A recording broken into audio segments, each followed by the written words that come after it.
Hey, what's up, y'all? Y'all good? I hope so, baby. Let's go and get into episode 2 of Heart and Hustle Houston. I know I'm late, but let's go and roll with it, honey.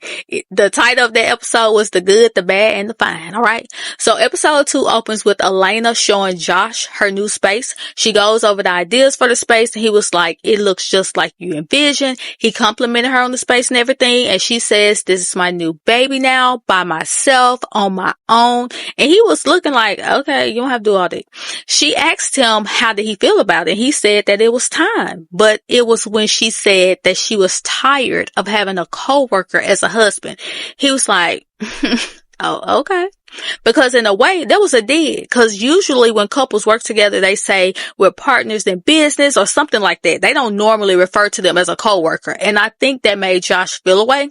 Not only did you brag, Alaina, about doing all of that without him, you also in a way belittled him by calling him a coworker, which came off as if you employed him like his checks come from you. You're the boss. Y'all get what I'm saying, right? And I know she's hurting, and I'm wondering if she handles things in a passive aggressive way when it comes to Josh, but it's more direct with her friends, the way that she did Chloe at the rodeo when she said, I need to talk to you, come on. So she tells him that she told the girls that they are living in separate rooms. He did respond to that, but he did adjust how he was sitting in the chair. And in this case, I feel like it made him a little uncomfortable, but he held his composure. Like I saw somebody say he has a really good poker face.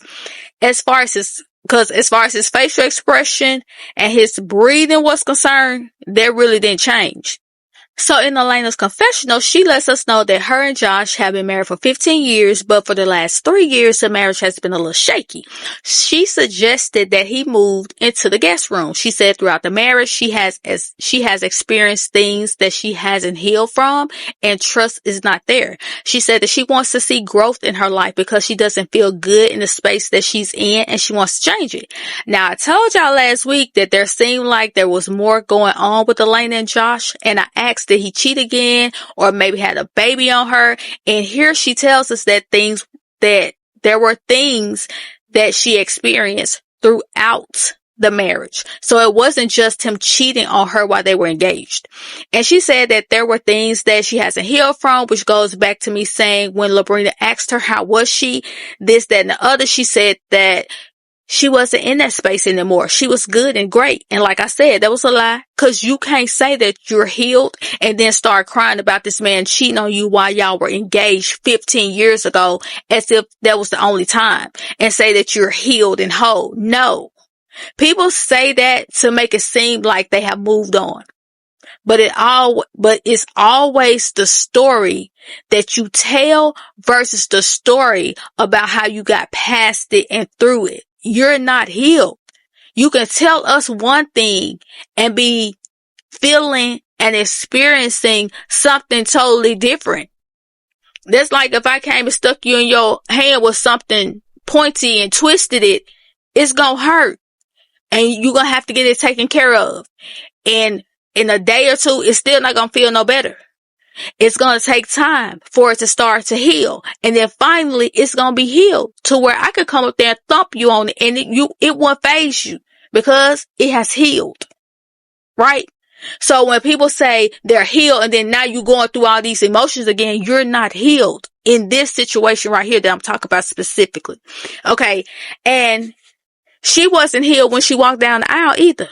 In my opinion, she did this for everybody else and not necessarily for herself. She was too worried about what everybody else was going to say, whether it was her thinking people were going to say she was weak for marrying him anyway, or folks saying, girl, like, y'all been together all this time. Y'all can get through this. It's just waves. You know what the girls were saying. And what she should have done was said bye. She should have said bye as she was pulling away from him, because she was not ready to marry him because she did not feel like she deserved what he did to her, but she married him anyway. Like, she should have gave them time to work through that to see if she really wanted to give him another chance. You see what I'm saying? Instead of just walking down the aisle saying I do and you was in that space. That's just me. So then she finds it necessary to tell Josh that Chloe doesn't think he's fine. And I was with Josh, like, is this a serious question? Like, why would I care what Chloe thinks about how I look and I'm not with her? And when he responded with, I don't care, Alaina gonna say, she laughing, talking, that's crazy, right? Nah, girl, you crazy. Cause what were you hoping for? You should be just as unbothered as Josh is. But I feel like that statement landed in this picture or this list of qualifications that make a perfect marriage in her mind, and people not seeing her husband as fine came off as flawed. That's just me. So Josh says it's important to just focus on himself instead of worrying about what Chloe has to say. So Alaina asked him if he considered marriage counseling. He said that it would be best for him to do personal therapy first and then couples therapy, because he felt like he showed up as an unhealed version of himself. Chloe says it's a step in the right direction, and she is also unhealed. So individual therapy is a great idea. But sir, if you knew that you were an unhealed person, why did you take that sickness into a marriage? Then we move over to Muneera. They were about to do some photos for family content, and we learned that her mom, Miss Diana, aka Chachi, lives with them, but her mom and Norm, they don't see eye to eye. Norm tells Muneera that, she does a great job with this content thing and taking care of him and the family and the kids and everything. And she really appreciated hearing that from him, because she feels like at times she's not doing enough. She don't know if she's doing enough. She says that she knows that their marriage isn't perfect. No marriage is perfect. They have a lot going on. Norm, he works a lot of hours with their business because he took over the business, and she's focusing on content creation and the girls and the family. But she wants them to start spending more time together.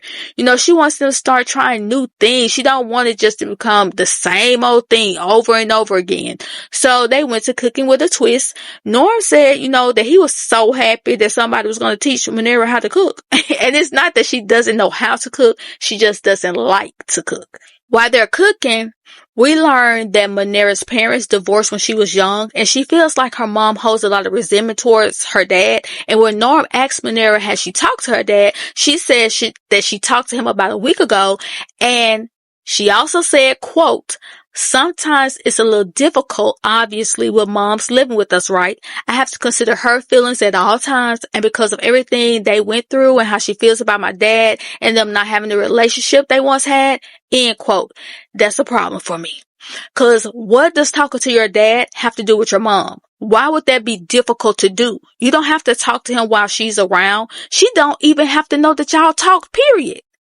Then you said that you have to consider her feelings at all times. And that's why you feel stuck in the middle of everybody's mess, because you're trying to consider her feelings. Then saying that her mom feels a way about the dad and them not having the relationship that they once had. I wonder why. Because you just told us that they divorced when you were really young, which sounds to me like under the age of 12, because you didn't say you were a teenager. So she's been carrying around that resentment for that long, and it has bled over onto your husband.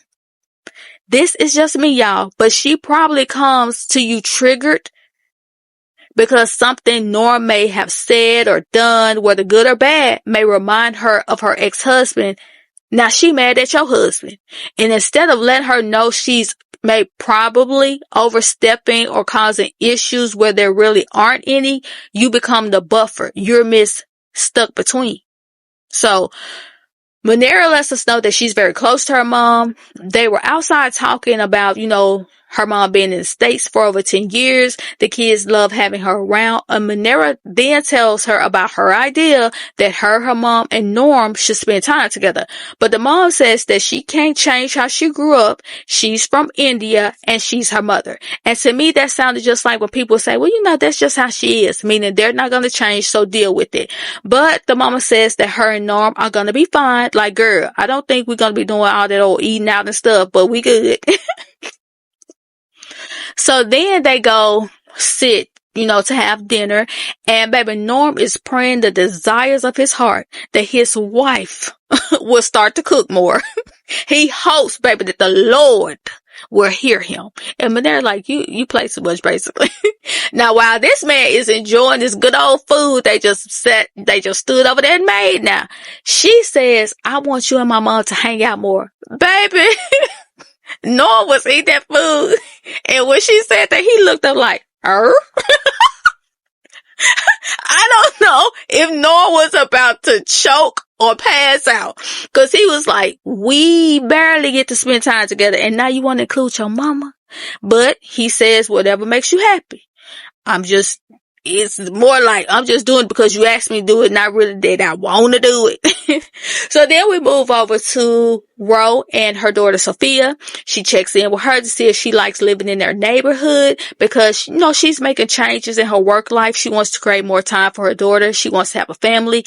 She also checked in with Sophia to see how things at school going because her daughter is being bullied. So Sophia says that the school issued a stay away agreement.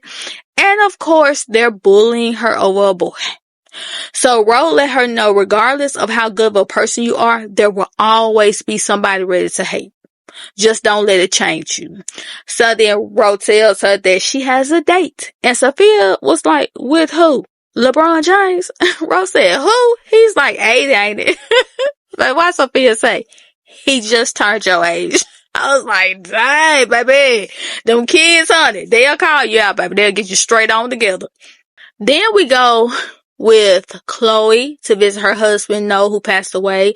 She says that she thought that they would be together forever, but, it just didn't work out like that. She calls Nico to see if he was coming to the memorial, but he says he can't do nothing. I'm like, ain't no way you dare bother about Jordan's age. Like, is Jordan doing something else to your mom that we don't know about? Is he taking up space that you used to have? The attention that you used to get? Like, what is it for real, Nico? Because one thing I have noticed is that you haven't been mad enough to move out. Because she said, I'll talk to you. I'll see you when I get home. And if you didn't want to be there, you could have just told her that. And if you didn't want to be there for your mom, you could have at least been there for your sisters and dipped out right after. You didn't even have to hang around. But the Noah's family starts arriving. The girls, they share what they miss most about their dad. And one of the girls, she was very emotional. And I love that Chloe told her that it's okay to cry. I love that. And it made me think back to that scene when Alaina was talking to LeBrina and she started breaking down. And she said, I'm sorry. I'm a mess. I'm such a baby. And it made me wonder who told her to stop crying. Who told her that you crying too much? It don't take all that. You don't have to cry. Because if you are in a vulnerable space and your emotion starts flooding over and you start crying, who told you not to cry? Y'all get what I'm saying?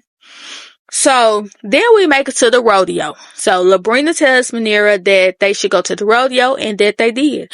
Rose said that was her first time going to the rodeo and that they look like some Beyonce rejects. And then we see this dude walk up and speak to LaToya and baby, she was just blushing. They like, LaToya, who is this man?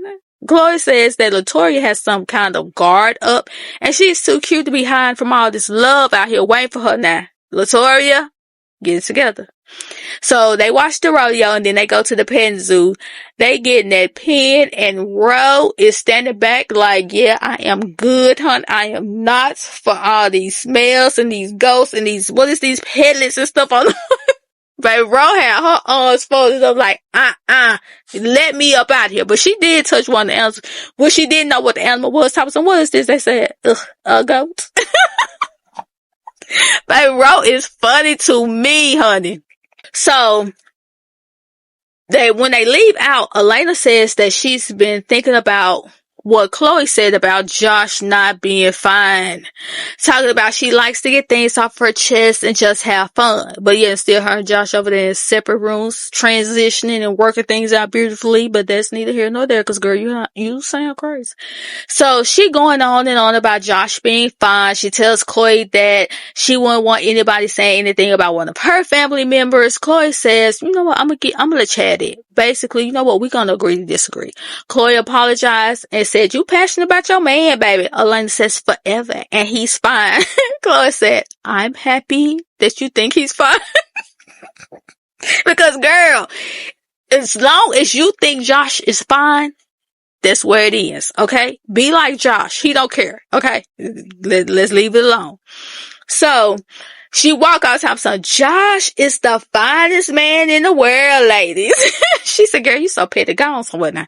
So, then we end up getting this really weird scene with LaToya walking and running to this lady who she can't remember who the lady is. She welcomes the lady over to meet, the girls, and they looking like, who is this chick?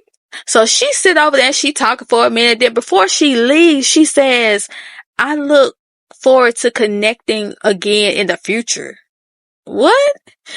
But in the description for the 4th episode, it says Shaniqua shows up to Chloe's single ladies night out with receipts. Girl, what receipts? And where did you even come from, Shaniqua? How you just get introduced to the ladies, you get invited somewhere and you coming with receipts? Ooh, honey.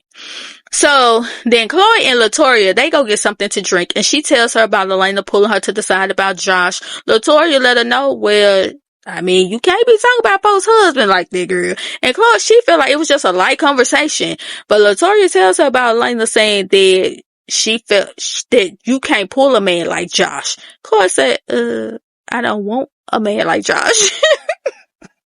And that's how the episode ended, y'all. So, hey, let me know what y'all thought about the 2nd episode. The 3rd episode is on 2 nights. They say check in at 8:05. That's what the people say. But make sure y'all check it out because this is a really good show, y'all. Really good conversations. But y'all get down in the comments. Let me know what you think. Thank you for liking, sharing, and subscribing. And I'll talk to y'all later.